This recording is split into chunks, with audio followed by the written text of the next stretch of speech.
pernyataan bahwa kemungkinan besar atau dipastikan akan ada kecurangan di pemilu yang akan datang, itu juga akhirnya dikaitkan dengan konteks perpanjangan masa jabatan pimpinan KPK. Karena keputusan MK bahwa masa kepemimpinan KPK yang sekarang kan menjadi 5 tahun dari 4 tahun. Orang kemudian kembali lagi berspekulasi bahwa berarti benar akan ada kecurangan di tahun 2024 karena apapun cerita sekarang ini, karena berbagai statement dari para pengamat, KPK ini menjadi alat legitimasi dari kecurangan partai yang berkuasa atau pemerintah yang saat ini berkuasa. Sampai di sini apa pendapat Anda? Satu, yang berpendapat begitu itu menurut saya liar. Kenapa liar? Kalau saya mengatakan pasti ada kecurangan lalu pasti ini ada hubungannya rekayasa penguasa. Saya nulis tentang ini, nulis di koran. Bahwa kecurangan itu selalu terjadi. Waktu itu saya membela Pak SBY. Karena saya hakimnya. Pak SBY itu menang pemilu karena curang. Saya nulis di media, di koran Sindo, halaman 1. Pemilu itu pasti curang. Di Kompas beberapa waktu lalu juga saya nulis pemilu ya pasti curang. Kan gitu. Karena yang curang sekarang orang di bawah tuh pakai eceran, bukan pemerintah tapi bukan rekayasa pemerintah.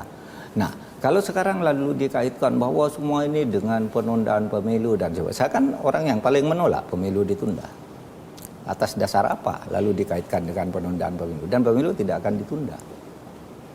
Baik, statement ini kan ada tegaskan waktu pertemuan kita yang pertama ya, tidak akan ada penundaan. Iya. Tapi isu ini sekarang makin gencar bahwa ada kemungkinan pemilu ini akan ditunda. Ya enggak apa-apa isu kan, tapi saya katakan tidak. Kalau Anda percaya pada isu pemilu gencar pemilu akan ditunda, berarti Anda percaya juga pada isu bahwa itu kelompoknya Anies itu kadrun gitu. Kan itu isu juga. Apakah Anda percaya dengan itu? Kalau isu itu di sana ada isu, di sini ada isu. Saya enggak percaya Pak, enggak beli isu-isu kayak gitu, enggak kerja kita atau kerjanya salah kalau percaya pada isu-isu begitu. Baik, ini untuk mengingatkan kembali karena disebut-sebut perpanjangan masa jabatan pimpinan KPK yang sudah diputuskan oleh Mahkamah Konstitusi ini, itu ada konteksnya lagi dengan kecurigaan, tuduhan ya.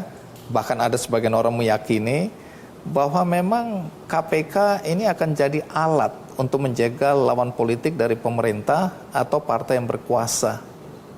Kalau itu benar, itu tidak ada hubungannya dengan saya. Karena saya tidak pernah punya pikiran jahat KPK mau dipergunakan untuk motong yang berkuasa, untuk menghalangi orang calon dan sebagainya. Kan sudah saya katakan, itu semua pertama bagi saya itu gosip, ya. Tidak seperti itu yang terjadi. Yang kedua, saya sendiri pasang badan sejak awal. Maksudnya? Pasang badan bahwa pemilu harus jadi. Bagaimana saya mau percaya bahwa KPK mau diperalat oleh pemerintah di mana saya ada di dalamnya? Bahwa mungkin ada permainan nakal di KPK yang sifatnya koruptif itu bisa saja terjadi. Bisa juga terjadi di MK. Bisa juga terjadi di kantor Kemenko Polhukam. Bisa. Namanya orang jahat itu kan ada di mana-mana. Orang nakal ada di mana-mana. Itulah sebabnya kita punya hukum. Kita harus percaya pada hukum. Kalau itu tidak benar, ya tidak diapa-apakan. Kalau benar ya ditindak secara hukum. Kan ada hukum sekarang. Sekarang kita sedikit sisihkan tendensi politik yang terjadi atau yang dilihat dalam konteks keputusan MK. Sekarang masalah hukumnya juga dipersoalkan. Anda kan pakar hukum tata negara. Hukum yang mana?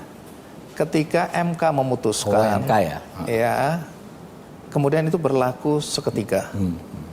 Ini yang ada di dalam pemahaman semua orang yang keberatan atau yang mengkritik.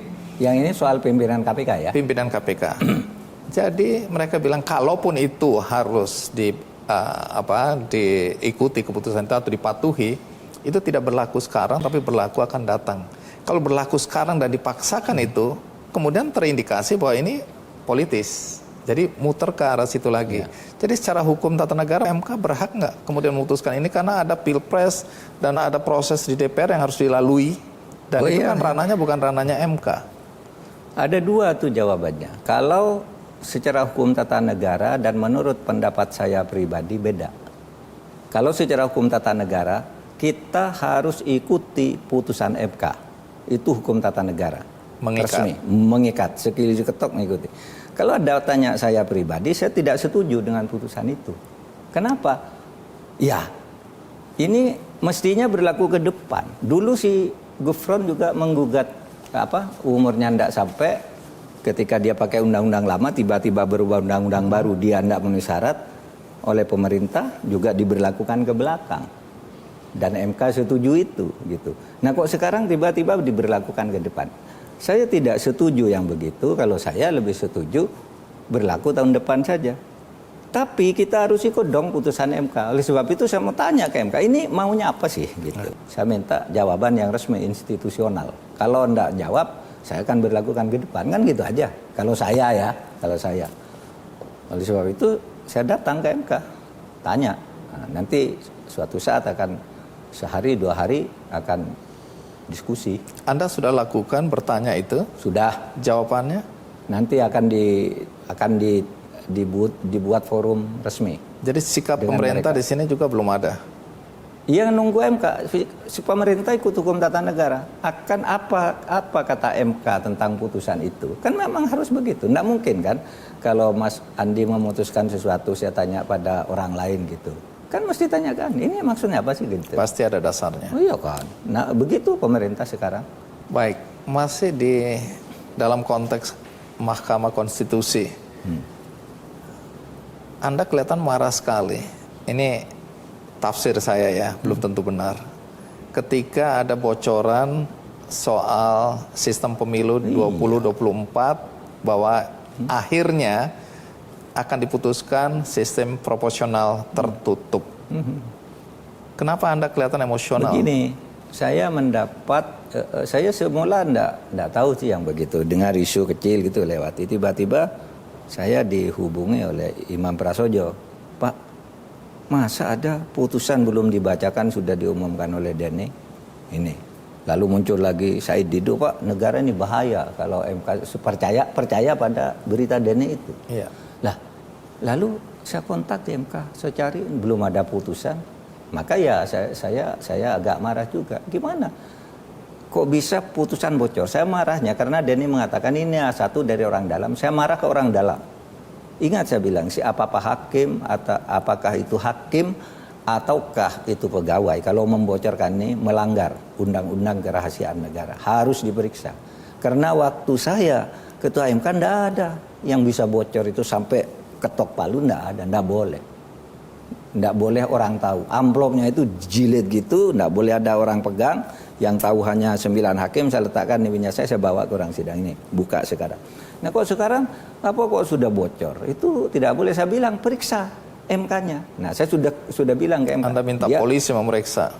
Yang minta polisi meriksa itu MK-nya ke polisi. Saya bilang, polisi yang di MK itu silahkan periksa. Lalu tadi saya bersama Kapolri, ada orang bertanya tentang Denny. Wartawan juga nih yang tanya. Gimana Pak Denny gitu? Saya bilang ya tanya ke polisi aja. Polisi mengatakan ya nanti kita tangani. Kalau ada unsur pidananya ya kita tindak lanjuti. Kan begitu. Nah, marah saya ke MK. Nah, Mas Andi, saya ini berhenti jadi hakim MK sejak tahun 2013. Sekarang ini teman-teman saya di MK tidak pernah ketemu saya dan saya tidak mau ketemu mereka. Karena menurut kode etik tidak boleh. Makanya saya marah begitu ini. Saya dulu apalagi bertanya, ya minta isyarat aja, kira-kira kemana gitu, saya tidak pernah ke hakim MK. Tidak boleh, itu haram hukumnya. Pak JK juga bilang hati-hati, jangan sampai kemudian terjadi lagi nih kerusuhan 1998.